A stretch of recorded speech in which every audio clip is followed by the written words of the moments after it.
शिक्षण एक धारदार हत्यार आहे. जोपर्यंत सुशिक्षित लोक स्वतःच्या दृष्टिकोनात नम्रता आणि धैर्य ठेवत नाहीत, तोपर्यंत ते हिंस्त्र पशूंच्या तुलनेत अधिक क्रूर होऊ लागतात. गोदामात एवढा कचरा तिथे ठेवा, तिथे. हा रामजी, इकडे या. वय शेठजी. झाडू मारणारा आला नाही का आज? नाही. आता महिन्यात 2-3 दिवस येणार तर कसं चालणार? केवढा निष्काळजीपणा करतात. आमचा दादा बी अशा लोकांना का ठेवतो काय माहित. येऊ दे दादाला, त्याला कामावरूनच काढून टाकू. शेठजी, त्यासनी समजवा, कदाचित सुधारतील. असं कोणाची भाकरी हिसकावून घेणं चुकीची गोष्ट आहे. अरे रामजी, त्याला किती वेळा सांगितलं पण तो समजण्यातलाच नाहीये. ये बघ रामजी, समधी लोक तुझ्यासारखे मेहनती आणि काम करणारे नसतात बाबा. जगात असे खूप लोक आहेत जे कोणत्या बी परिस्थितीत राहतात, पण आपण मेहनत करून जर ते सुधारणार नसतील तर अशा लोकांवर दया माया दाखवायचीच नाही. मी बाहेर जाऊन दुसऱ्याला कोणाला तरी घेऊन येतोय, कोण ना कोणतरी मिळेलच मला. शेठजी, मला ठेवून घ्या ना कामावर. सोबतीला मी हे बी काम करेन की. दुसऱ्यासनी ठेवण्यापेक्षा मलाच ठेवा ना. झाडलोट समज करून ठेवून बघा. तुमच्या मनामध्ये जे आहे ते पैका द्या मला. हे काय बोलायलायस रामजी तू? मला आणि दादाला तुझा खूप आदर आहे बघ. अन तू तर सुभेदार होतस ना व. म्या तुझ्याकडून ही समधी कामं कशी करून घेऊ? आणि दादाला कळलं नाही तर खूप नाराज होईल बघ. शेठजी, जर काम समोर असेल तर म्या मागं होणार नाही. माझा पोरगा, मोठा पोरगा घर सोडून निघून गेलाय. त्यासनी असं वाटते की त्याचा बाप इतक्या लायकीचा नाही की तो पोरसने शिकवू शकल, बायकोचा इलाज करू शकल. मी नाही समजावू शकलो त्याला. म्हणून या समध्या जबाबदाऱ्या पुऱ्या कराया त्याचा बाप खंबीर आहे.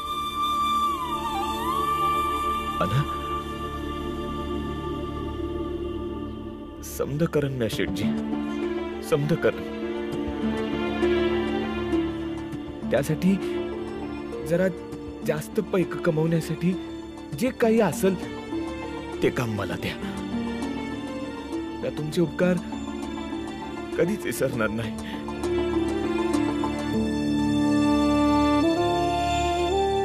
ठीक आहे रामजी, मी एक काम करतो. मी तुझी मजुरी वाढवतो, पण तू हे समज करू नकस. आता तुला माहीतच आहे माझ्या आणि दादाच्या नजरेत तुझा दर्जा खूप मोठा आहे. तू जर हे समज काम केलंस ना तर आम्हाला नाही आवडणार. मग नको शेठजी, मला काम पाहिजे.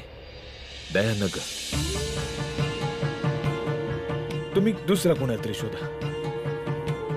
माफ करा.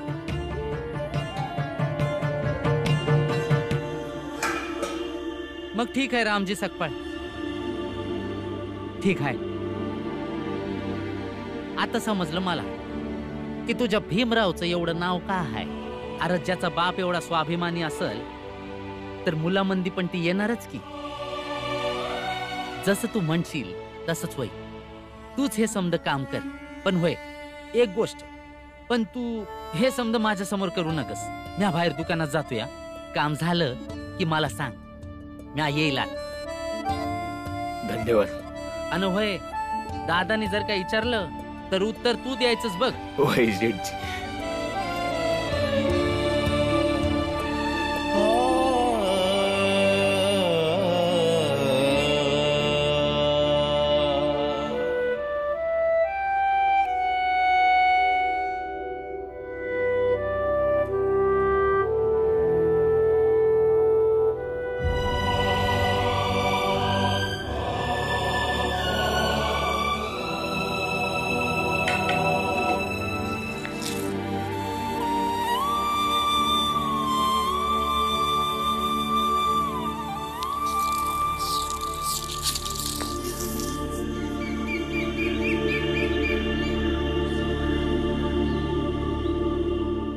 माझ्या लायक काही काम असेल तर सांगा ना. नाही नाही, काम बिम काही नाही. जा तू.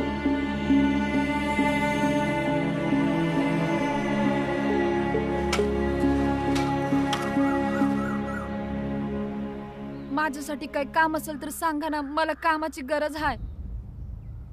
तू रामजी सकपाळची बायको आहेस ना?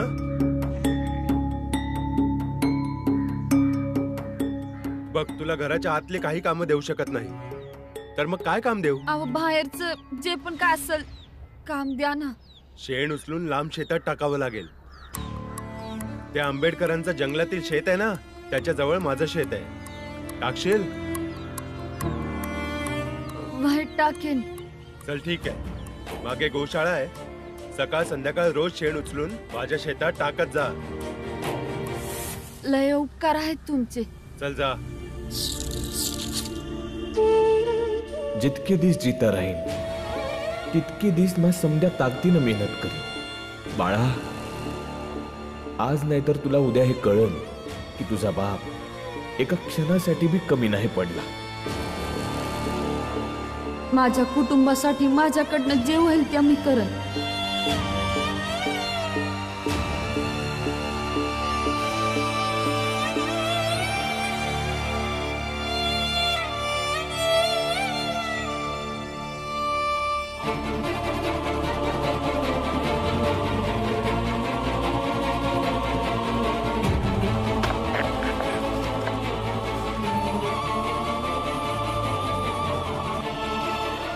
मी तर काही लोकांशी बोललो बी आहे. ते म्हणत होते की 10-15 दिवस मेहनत केली की चांगला बाजा वाजवायला शिकशील आणि काही महिन्यानंतर कमाई बी सुरू होईल. इतकं पैक तर आहे की हा महिना चालेल. कालपासनं जो बाहेर जो तो चहा पिणं पण बंद, तेवढंच पैक वाचते. पण मला आयुष्यभर या गोष्टीचं वाईट वाटत राहील की माझा मोठा मुलगा शिकू नाही शकला. घरात राहिलो पोरासनी असं वाटेल की माझ्याकडे काही बी काम नाही. त्यामुळे पोरांचं मनोबल समद खचून जाईल आणि बाहेर जाऊन काम तर शोधावं लागेल ना. मॅना बाहेर जो चायवाला आहे ना, त्याच्या अगदी समोरच चहाचं दुकान टाकणार.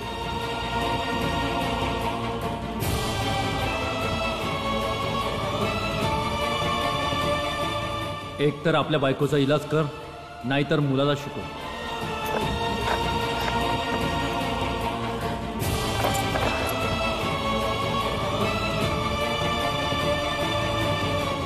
आई बाबांचा आनंद आधी आणि लगीन नंतर. आय, आमची फी भरायला पैक नव्हतं, पण तुझ्याकडं बी आता पैक नाही आहेत ना, म्हणून पैक कमवावं लागलं.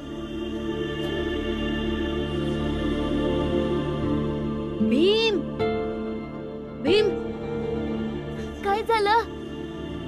भीम, ती मुलगी जिला तू शिकायला सांगितलं होतं ती शाळेत आली होती तुला भेटायला, पण तोपर्यंत तू निघून गेला होतास. का? मला काय माहित, पण तिने तुला भेटायला बोलवलंय. बरं ठीक आहे, कुठं बोलवलंय? ते तिकडे वरच्या जातीच्या लोकांची वाडी जिथे संपते ना, तिथेच एक आंब्याचं झाड आहे, तिथे बोलवलंय. बरं ठीक आहे. पण ध्रुव, तू कुठं निघालास? आमच्या सोबत चल की. मी थोडं कामासाठी जातोय, तू जाऊन आधी भेटून ये, तोपर्यंत मी पण माझं काम संपवून टाकेन. बरं ठीक आहे.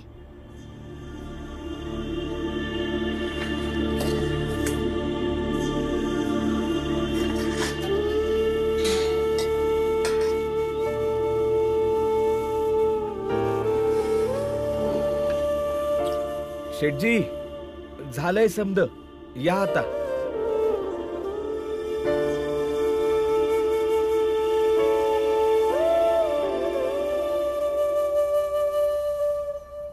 ये रामजी, बसून जेवूया एकत्र.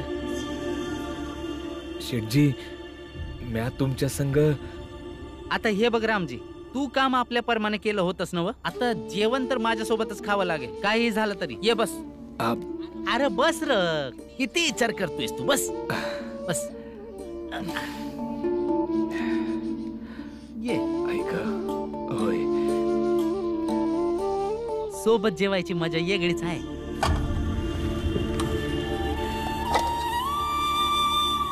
हे घे रामजी, हे तुला. धन्यवाद. रामजी, आमचा बा खूपच साधा आणि इमानदार होता. जेव्हा आम्ही आमच्या बासोबत आमच्या जुन्या गावी राहायचो ना, तर पूर्ण गावाचे लोक आमच्या बाला खूप त्रास द्यायचे बघ. पण आमच्या बानी मागं वळून कधीच कोणाला उत्तर दिलं नाही. आणि आमच्या बानी आम्हाला पण तेच शिकवलं की कोणाला उत्तर देऊ नका. आणि हेच शिकवता शिकवता एक दिवस आमचा बा आम्हाला सोडून गेला. आणि माहितीये रामजी, बा गेल्यानंतर गावचे मोठे जातीचे लोक आम्हा दोघा भावांना पण खूप त्रास द्यायचे. आणि एक दिवस तिथले काही मोठ्या जातीचे लोक आम्हा भावांना एकटा समजून आमच्या जवळ आले आणि आम्हाला मारायला लागले. आम्हाला बी राग आला. आम्ही दोघं भावांनी बी त्यांना खूप मारलं. एवढं मारलं की मारून मारून ते बेशुद्ध झाले. पण तेव्हा आम्ही समजलो की जेव्हा हे शुद्धीवर येतील तर उद्या हे आमच्या परिवारासनी सोडणार नाही. म्हणून त्याच वेळी आम्ही दोघं आमच्या परिवार संघ ते गाव सोडून तिथं आलो. आणि आम्ही दोघांनी पण शपथ घेतली की जेवढं जमल तेवढं खोटं बोलू. या पूर्ण जगासाठी आम्ही वाईट बनू, नाहीतर ही लोक आम्हासनी जगू देणार नाही. आणि म्हणूनच आम्ही दोघं भाऊ हवे तेवढे स्वार्थी, वाईट आणि हुशार झालो. आणि बघ आज आम्ही कसे आहोत, अगदी आरामात जगतो या. पण रामजी, आज पतूर मला एक गोष्ट समजली नाही की कोणता मार्ग बरोबर होता, आमच्या बाबांचा मार्ग किंवा आमचा वापरलेला मार्ग. तुमच्या बाबांसारखं प्रत्येक गोष्टीला सहन करणं बी चुकीचं आहे. आणि तुमच्यासारखं खोटं आणि हिंसेचा वापर करणं बी चुकीचं आहे. एका चुकीच्या गोष्टीतून अंग काढण्यापायी दुसऱ्या चुकीच्या गोष्टींचा वापर करणं हे कोणत्या बी बाबतीत बरोबर नाही आहे.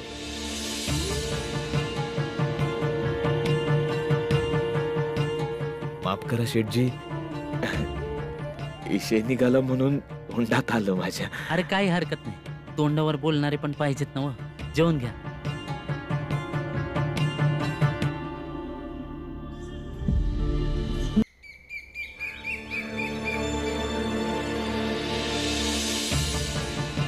ही दोन सकपाळची पोरं आमच्या वाड्यामध्ये काय करायला लागलेत?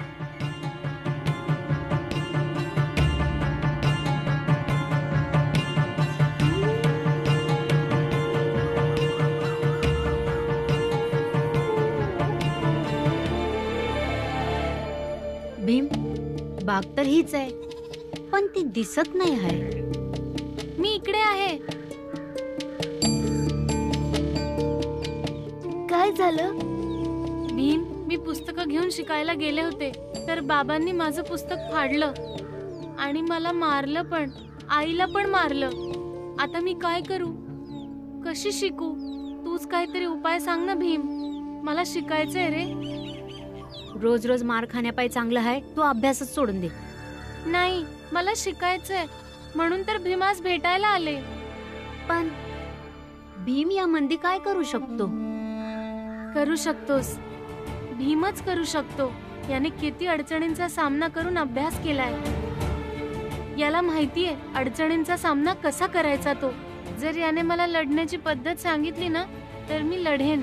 बाबा म्हणतात की लढाईची एकच वाट असते, संघर्ष करा. समोरचा जितका बी भयानक असेल, शक्तिशाली असेल, पण तुम्ही जो विचार केला आहे त्या विचारावर अडून राहा. पण भीम, बाबांसमोर आई पण नाही काही बोलू शकत, तर मी कशी काय त्यांच्या समोर अडून राहू शकते? तू ठरवलंस तर नक्कीच राहू शकतेस. मग कुणी बी किती बी आडकाठी करण्याचा प्रयत्न करू देत, पण तू प्रत्येक अडचण पार करत जा. बघच एक दिवस तुझाच विजय होईल, तूच विजयी होशील. धन्यवाद भीम, तू माझी हिंमत वाढवलीस. म्हणून हे घे. हे काय आहे? खीर. त्या दिवशी दुकानदाराने तुम्हाला दूध तांदूळ नव्हतं दिलं ना, म्हणून मी खीर बनवून आणली आहे. मी नाही घेऊ शकत. तू मला अभ्यासासाठी वाट दाखवलीस म्हणून गुरुदक्षिणा समजून हे घे ना. वै भीम, कोणी इतकं प्रेमाने देतंय तर नाही नाही म्हणत. धन्यवाद. चला मी जाते. भीम, मोठ्या लोकांच्या घरच्या खीरची चव पण वेगळीच असेल ना. मला तर आवडतच नाही, मी खातोय. आनंद दादा, आपण घरला जाऊया आणि मंजुळाताई आणि तुळसाताई बरोबर वाटून खाऊया. बरं मग चल ना, लवकर लवकर लवकर चल. आनंद दादा, आनंद दादा, आनंद दादा पण ना खायचं म्हणलं की थांबणारच नाही. माहित नाही खाऊ पाहिलं की त्याला काय होत. आनंद दादा कुठं पळतोयस?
काय झालं भीम?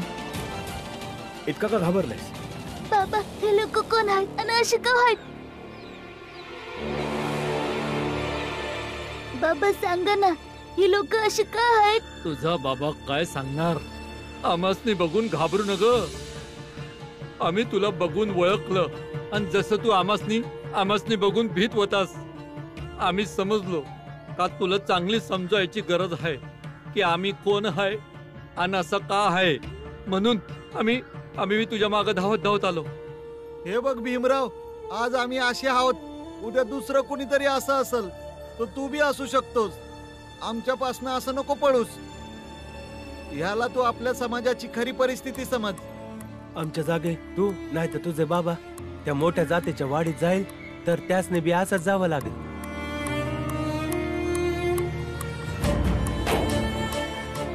नाही, मी असं कधीच नाही करणार. बाबा बोला ना, मी असं कधी बी नाही करणार. तुझा बाबा काय सांगणार आम्ही सांगतो. यो मडक बघतोय ना, हे या पायी आहे. जेव्हा आम्ही मोठ्या समाजातल्या लोकांच्या वाडीतून जाऊ तेव्हा आमची थुंकी त्यांच्या जमिनीवर नाही पडली पाहिजे. आणि हा माग झाडू याच्यासाठी आहे की ज्या रस्त्यावर आपण जाऊ ना, त्या रस्त्यावर आपल्या पायाचे ठसे उमटतील, तर हा झाडू त्याला नाहीस करल.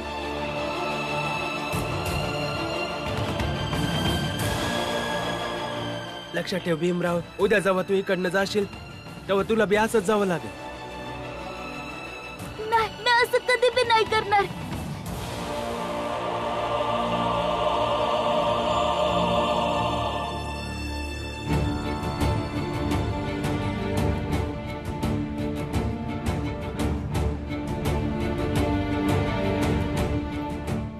फिरलंय का तुमचं? हे समजा का सांगितलं माझ्या भीमाला? तो या समध्या गोष्टींपासून लांब आहे. लांब आहे मग काय आयुष्यभर राहणार आहे? आज ना उद्या त्याला तिकडे जावंच लागणार आहे ना रामजी सकपाळ. स्वतःच्या अंगणात पाहिजे तितकं फुल फुलवा, पण आमच्या आयुष्यात काटच काट आहेत आणि हे काट तुमच्या पोराला बिटूच ना. मी अजिबात असं होऊ देणार नाही. माझा मुलगा भीम असं कधीच नाही करणार. तो एक योद्धा आहे. त्यासनी आपल्या समाजाच्या चांगल्या पायी लढायला लागेल. तो या समध्या गोष्टींना कधीच जवळ नाही करणार. उलट समध्या गोष्टींना संपवण्यासाठी लढणार आणि त्याला म्या तयार करणार. दिवसा असं सपान बघू नका रामजी. खरं जितक्या लवकर समजून घेशील तुझ्यासाठी ते बरं राहील आणि तुझ्या पोरासाठी बी. त्या गोष्टीला त्यासनी का नाही समजावीत का मोठ्या लोकांच्या सावलीपेक्षा आपण लोक लय घाणावू.